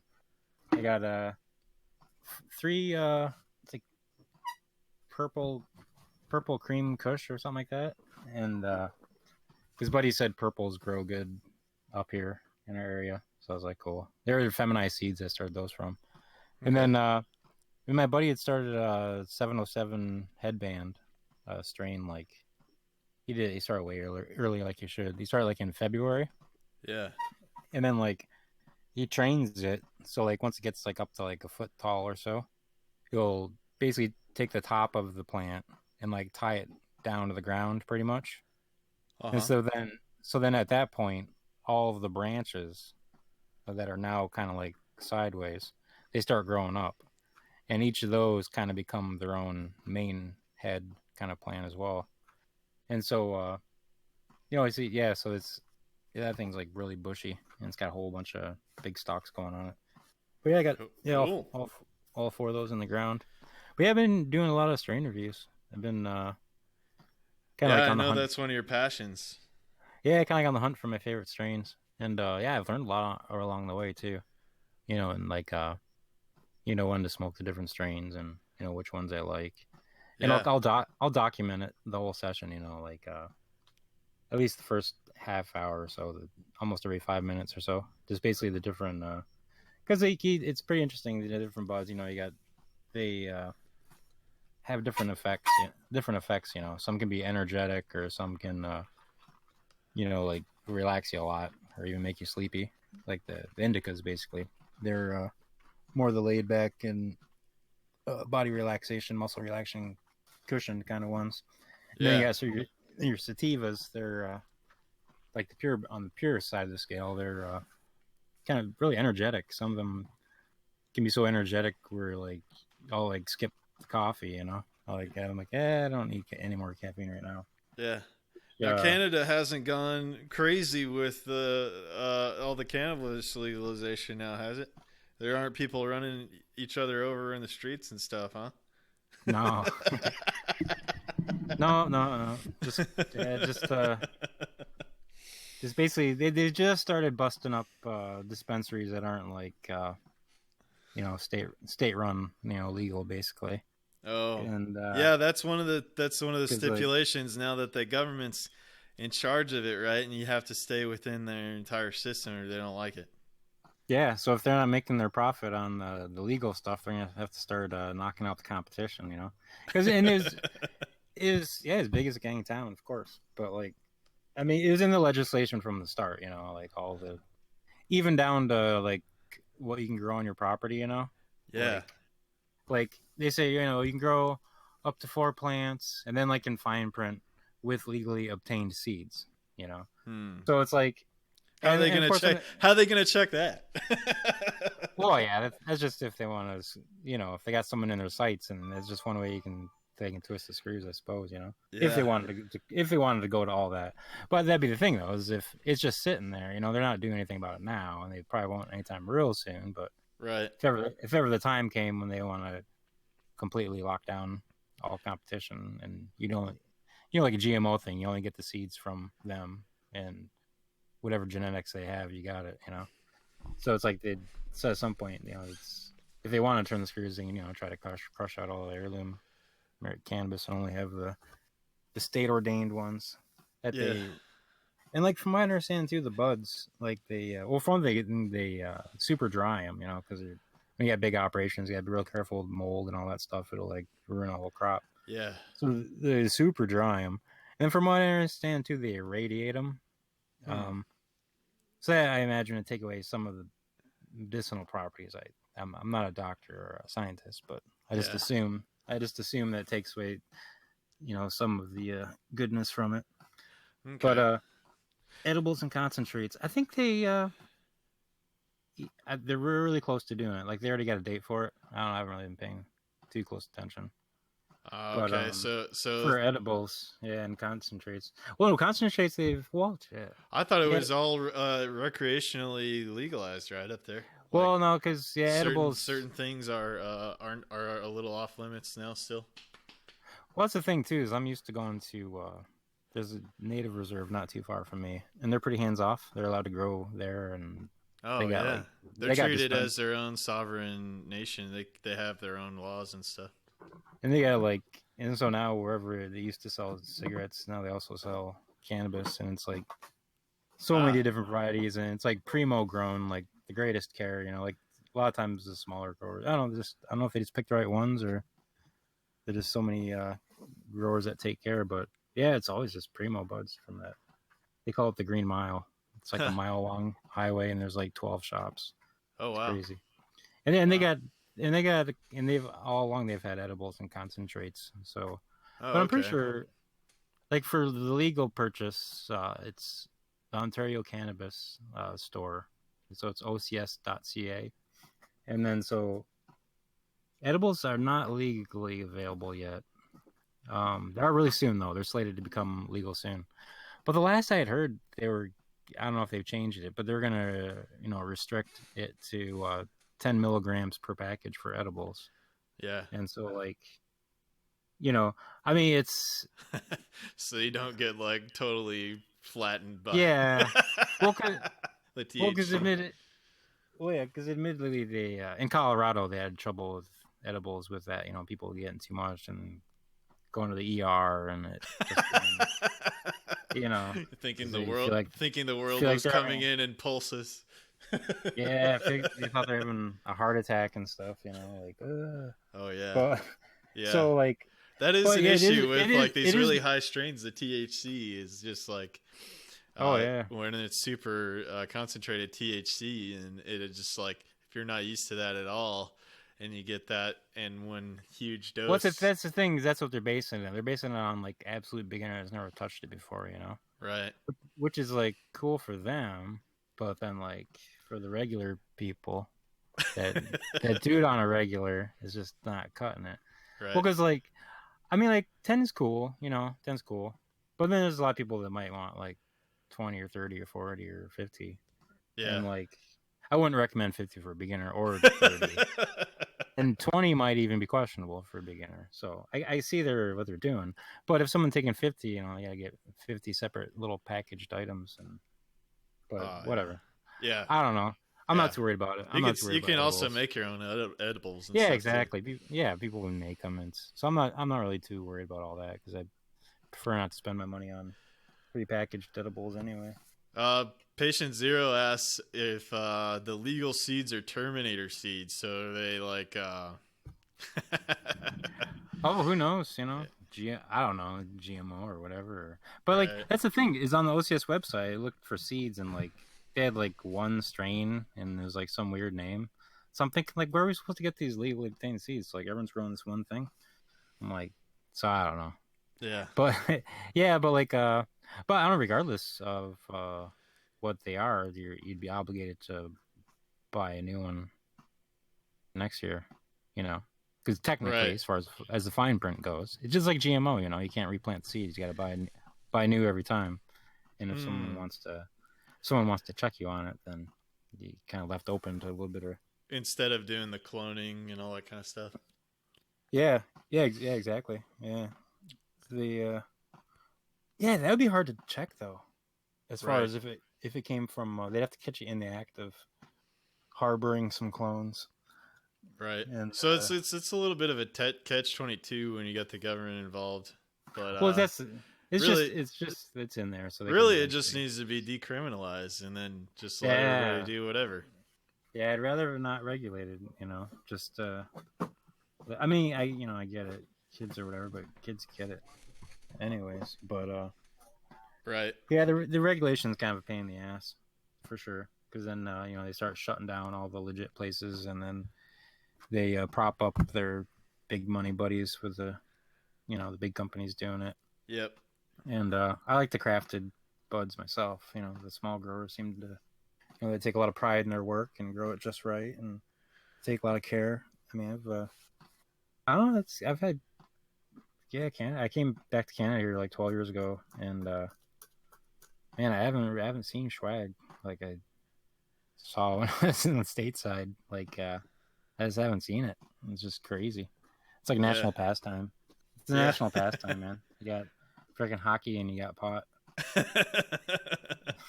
Yeah, I just think of the Trailer Park Boys, and I think Oh, and maple syrup. Shout out to everything maple that's going syrup. on. Oh yeah, that's a huge industry in Canada is the maple syrup. Oh, I remember up in Montreal, there was like some big freaking syrup tanker heists. It was like freaking millions of dollars worth of syrup, and it got hijacked by some. I don't know if it was a biker gang or if it was the mafia up there or what it was, but it got taken. So they're like Black searching market for it. maple syrup, man. But relabeling that shit back to our bootleg. Yeah, man. Yeah, that's wild. So Liquid gold, man. yeah. So the family's getting excited about the whole house getting done, huh? Oh yeah, man. Yeah, for plumbing's the biggest thing. I mean, more space too. That's of course gonna be good, but I think I'm pretty ready for a plumbed bathroom myself too. But I think they're especially it's a little easier for guys. I think out Right. roughing it. Like me and my boy don't have to go all the way to the outhouse every time. We can just go find a tree or something. Right. But although I think if yeah, we're ready for a bathroom, no doubt. Yeah, so are you gonna is it gonna be like a septic tank, I guess? Oh no, we're gonna do a bed. Oh, I just gotta comment on that sweet gif. Is that super troopers sipping on some scissor? Yep. Yeah. Chug. Do it, man. Yeah, it's good. Yeah, so we're gonna do like a so as far as getting the house hooked up out here, we got no sewage, city sewage. So you can either do a tank or a septic bed. Now you have to get a special permit for just a simple tank where the truck comes and pumps it whenever it needs to get pumped. And they'll only really give those to people that live down by the lake because they can't do a bed because it gets the water from the lake. The ground's way too saturated to do a septic bed. So they'll get a permit for a tank. But from where I am, my land's more incapable to have a septic bed, so they won't give me a tank only. But I'll have a tank that basically feeds in the septic bed. And now, what's a septic bed? Can you explain that a little bit? Yeah, so basically, like, first, like all of the toilet flushings will go into a tank. Okay. And then in the tank, pretty much the solids will either sink to the bottom or they'll float at the top. So more or less in the center, in the middle height of that tank, it's more or less clear liquid. Not clear, but it's liquid without chunks. Yeah. And so that liquid, black water, it can it can compost. It can break down. It's just a matter of doing it in such a way where it's not going to cause like a septic, like a pollution kind of bad situation on your property. So basically it's a pretty good size. It's about like double the footprint of my house, I guess. So it's like about 1,800 square feet. So it's going down the side of the hill, and well, not the side of the hill. It's relatively level. I mean, not. And so basically it goes into different kind of pipes under there, where the bed is, and kind of spreads it out. So the liquid underground, because you bury this all over. So underground, it'll kind of disperse a little more evenly, and then, with time, pretty quickly, it breaks down to, something that's not unsafe. Something that's not unsafe. Basically. Yeah, the pathogens get eaten up by the anaerobic process or something like that. Yep. And so you need a particular kind of soil when you're making a septic bed because you don't want the liquid to soak through too quickly. Yeah, so if it's really sandy, it'd probably not be as good or something. Yeah, and I have the worst possible soil. Mine's like high clay content, so it would just sit on top basically, or just stay kind of soaked in. Yeah. And so in that case, basically what they do is they just truck in the proper soil mixture you need, and then they just use that to fill in the septic bed. And so then that way it it's basically it breaks down composts naturally and safely. And people usually tell you the greener, grass is always greener where you got the septic bed. It's just like broken down nutrients. I wouldn't plant my garden there, I don't think. Right. Just wouldn't seem right. Yeah. You thought about doing any kind of like gray water recycling or anything like that as well? Or Oh yeah, oh for sure. Yeah, I'll have a little reservoir after all the inspections and all that stuff. I'll have a little reservoir kind of downhill a tiny bit, and so then basically I'll have only the toilet water going to the septic. When normally, your sinks, your showers, and all that stuff would be going to the septic. So I break it off, so just toilet water is going to the septic, and then also it's a matter of using the right kind of soap that will break down as well, so it's not going to like kill the soil of wherever you're going to eventually be using, because that water you can use to irrigate with or whatever else. If it's just sink water and you don't have harsh chemicals going into it. But then so that it's a little easier on. I mean, it's a pretty big septic system, so it could probably take it all, but I don't know. I'll just give it the toilet water, I think. Cool. Yeah. Just recycle it into your toilet water, and then you'll have plumbing so that you can stay inside and use the bathroom now. Yeah. So that's pretty much. Well, I guess heating. My primary heating is going to be a wood stove, but then I'll have a propane furnace for like just a backup. Then like if you go on vacation or something, if you go away for a few days, you gotta have some backup heat going so your pipes don't freeze and stuff like that. So we had the cabin, so we had no plumbing, so we don't, just when we're gone, we just kind of let it get cold in there. And it was funny, the cats. I leave a bowl of water, like a couple of bowls of water, when we go away for a few days. I leave a couple of bowls of water, huge plates full of food, and like we'd come back and I'd like go to check on the water to see if they drank it all, and like both bowls would be completely full and like frozen solid. Like, oh, sorry, kitties. Oh man. They're all right though. They just chilled out. They're cool. But yeah, so we gotta have the backup heat. But primary heating's gonna be wood though. We're just gonna get like cords of wood in, and wood stove is gonna be right in the middle of the house basically, and it's a small enough house where it'll heat everything pretty well. Oh, that's great. Yeah. Cool, man. Yeah. So, what's summer like up there in Canada right now? Actually, it's not too bad right now. But like it seems I don't know, spring's always like kind of chilly up until July. And it seems like July 1st, that's like you start getting like the hot and humid days, and it's like sun all day, and doesn't rain half as much. Mm-hmm. And so but then the past couple of days, I don't know, like a few days ago, we had a rain, and it kind of cut the humidity since then. So it's been not too bad, especially working up on the hilltop. It's like there's a nice breeze up there too. And when I've been putting up the plywood, I was basically doing the west side of the house in the morning, so I'd be shaded by putting up the plywood. Uh-huh. And then in the afternoon, I'd do the east side of the house plywood, so I'd be shaded from the sun putting up plywood. So yeah, shade. Yeah, so you're probably wicked tan now too. Oh, it's crazy, man. I'm wicked tan. I got my super buff right arm. You're like Popeye in the right arm. Oh yeah, I'm definitely feeling diesel. Like got like a healthy appetite where like I need food and I just devour it. And yeah, speaking of food, did you guys do a good garden this season, or somebody else handling the garden while you're working on the house? A little bit. Yeah, we've been super focused on the house, like but it's nice because we had garden beds already made from the previous summers, so it was really easy to plant into those. So we got a whole bunch of like peas going, a bunch of different herbs. We got like actually all the wild strawberries, of course, they came back too, and we had like chives and onions, a bunch of cherry tomatoes going, whole bunch of red kale. That stuff that's doing really well on your property.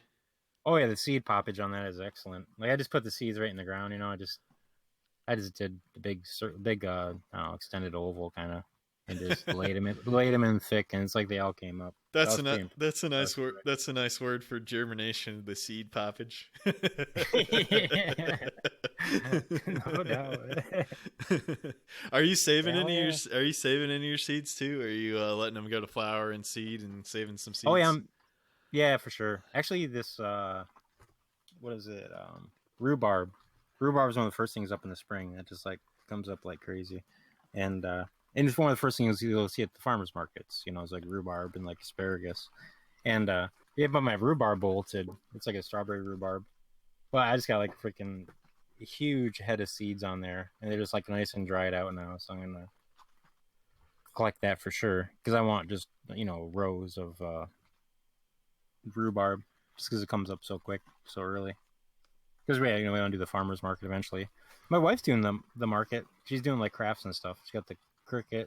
Oh, cool. It's like a vinyl sticker cutter thing. So she does like wood plaques and glass blocks with like sayings and stuff. It's pretty cool. Oh, that's She's awesome. Yeah. She's done a couple decals for bongs for me and stuff like that. So it's like, Oh, it's cool. It's cool having had around for just doing some personalization kind of stuff. Yeah. So do you guys have like a name for your little farm there, or little venture there? Yeah, I think she's going with Sunset Valley because we kind of live on like one side of a valley. Oh, And, cool. So that's kind of unofficially that's kind of been what we've been going with Sunset Valley. I think That's awesome. I think we were trying to figure out acres or farms, like Sunset Acres or Sunset Farms. I think we're just going Sunset Valley. But Oh, great. That's neat. Yeah. So you guys yeah. you guys have any logos or anything figured out? Yeah, I did one, but yeah, we're not really haven't really been we haven't really been pushing that too much. Yeah. She's got kind of like her thing going. Where that's more of a style of how she does it, Yeah, Not really she's logos so building much. up. She's building up her little business. Yeah, but once I do start doing produce, I'll probably have little stickers I'll slap on them with a little logo. I mocked up a little logo. It's basically like, a couple hills, and then like a sunset coming down. It's pretty basic. Yeah. Logos you like keep them pretty basic as far as not too much detail, especially if you're just printing little stickers. But Cool, man. yeah, but seed poppage, man. Yeah, some seeds you watch. Some seeds you watch a little closer than others, but like Yeah. but especially for because there's different times you gotta plant seeds if you're planting them right in the ground because Right. like beans, if you plant them too early, I guess they'll just like rot in the ground, because like some seeds they need a certain warmth before they pop. Right. And then like bud seeds, I mean basically bud seeds, you just wet paper towel, put the seeds in there, close it up so it doesn't get light to it. And also they usually put it up high on a shelf somewhere because generally it's going to be warmer up higher in the house. Yeah. And then usually after a few days, they pop, little seedlings coming out. And then put it in the ground and something's coming up at that point because it's all good. But yeah, I've been learning a little trick here for the aquaponics system. I started a bunch of seeds inside, and then when I moved them outside, some of them that I planted in the system, they couldn't handle the just like being taken from inside to outside during the day. Yeah, I planted them out there like in the evening or something, and I learned that if you plant them at nighttime, if they're going from the inside to outside, it's less stress on them, and they're probably gonna live. For sure. Yeah. Yeah, because they got to like harden a lot more. Because like outside, it's not only the sun, getting a little more sun, but the wind. The wind is huge. That's that because it sucks so much moisture out of the plants. If it's like windy at all, with the constant breeze going over the plants, that'll dry them out real easy too. So they need a couple days or at least a good evening. To get those roots kind of spread out and ready to take in more water. Especially get them down lower so they can handle the droughts a bit better. They get the roots down low. Yeah, that was the lesson learned. Yeah, I'm working on finishing up a aquaponics system. My next version. I moved out from the city house and I tore down that system. I'm building one here at my folks' place as the transition one. And then, and then I'll get mine going down on my property and get that all set up on solar power and everything. And then transition some fish down there as well. But, yes, there's always something to learn. There's always something new to learn. But, Coming up on the end of the show here, is there anything else that you'd like to leave with the audience today, Jack? I'll give you the last word, man. Hello? Yeah. Oh, okay. Yeah, man. Yeah, it was great talking with you, man. It was yeah, really great to talk to you and catch up, and thank you for taking some time to come on the show today. Yeah, no doubt, man. Yeah, I guess say everyone check out those different tokens, PAL tokens, weed cash tokens, etc. They some of them are worth some good money, where it's like you almost make more on the token side than you do on the Steemit side, so they're pretty cool. Yeah, this is a whole new thing for Steemit, and we'll learn more about that. We got Crimson Cloud Steamwave Saturday coming up next, so stay tuned for that, and we learn all about everything that's going on in the Steamiverse, and be entertained by some cool retro noir music, synthwave kind of stuff. So stay tuned for her show. Jack, thanks again for coming on, man, and great to chat with you and catch up. Yeah, you too, man. I'll talk to you soon. Thanks, everyone. All right, brother. All right, everybody, and thank you for joining this week, and I really appreciate everybody hanging out in the audience. Shout out to everybody that came to join today. There's quite a few people hanging out, and just enjoy Crimson Cloud show coming up next, and we'll play you guys out with Awake by Divine and Junk Feathers. We'll catch you guys next week on the MSP Waves. Peace.